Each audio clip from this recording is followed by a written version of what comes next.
नमस्कार मित्र हो, कालच DGCAने BSR कंपनीच्या 25 पैकी 5 विमानावर कार्यवाहीचा ठपका ठेवला आणि त्यांना एक पत्र पाठवून कंपनी कशी बेजबाबदार आहे हे दर्शविलं आणि त्या 5 विमानावर बंदी घालण्यात आली।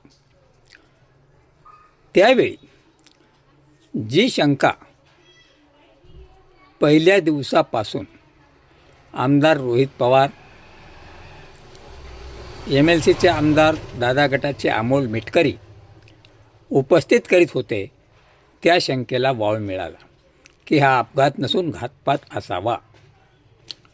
याच पत्राचा उपयोग करून आत्तापर्यंत विविध मार्गाने लढणारे आमदार रोहित पवार, अमोल मिटकरी यांनी आज यातून FIR दाखल करण्याचा निर्णय घेतला आणि काही अजितदादा गटाचे आमदार तर काही संदीप क्षीरसागर सहित रोहित पवार हे शरद पवार गटाचे आमदार व पदाधिकारी कार्यकर्ते मरीन ड्राईव्ह या पोलीस स्टेशनला पोहोचले आणि FIR दाखल करण्याचा प्रयत्न केला। त्यावेळेस तिथे असणारे सिनियर PI यांनी पहिल्यांदा थोडी वादावादी केली, पण नंतर त्यांनी FIR घेण्यास अनुकूलता दाखवली, लॅपटॉप आणला आणि FIRची नोंद घ्यायला सुरुवात केली। एवढ्यात एक ॲडिशनल SME तिथं आले आणि त्यांनी हा FIR होणार नाही, तुम्हाला कुठं जायचं असेल तिथं जा, कुणाकडे पोहोचायचं असेल तर पोच जा, पण आम्ही हा FIR होऊ देणार नाही, अशी उर्मट भाषा एका 6 दशकं राजकारण करणाऱ्या नेत्याचा नातू, उपमुख्यमंत्र्याचा 6 वेळा उपमुख्यमंत्री असणाऱ्या अजितदादाचा पुतण्या रोहित पवारांवर केली।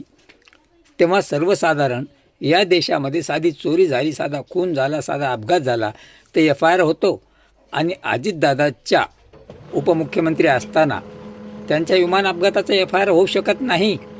तेव्हा या मोठ्या अधिकाऱ्याला कुणाचा फोन आला यामध्ये शंकेला वावटळ उठलेली आहे। तेव्हा आता रोहित पवारांनी उद्या 10 वाजता बारामती येथे आपण पुन्हा FIR दाखल करण्याचा प्रयत्न करू असं सांगितलेले। तेव्हा विचार करा मित्रहो, जर आपल्या राज्यामध्ये देशामध्ये एका उपमुख्यमंत्र्याचा FIR होत नसेल तर सर्वसामान्य जनतेचा FIR होईल का? तेव्हा मुख्यमंत्री असणारे गृहमंत्री असणारे देवेंद्र फडणवीस यांच्या हातामध्ये पूर्ण पोलीस यंत्रणा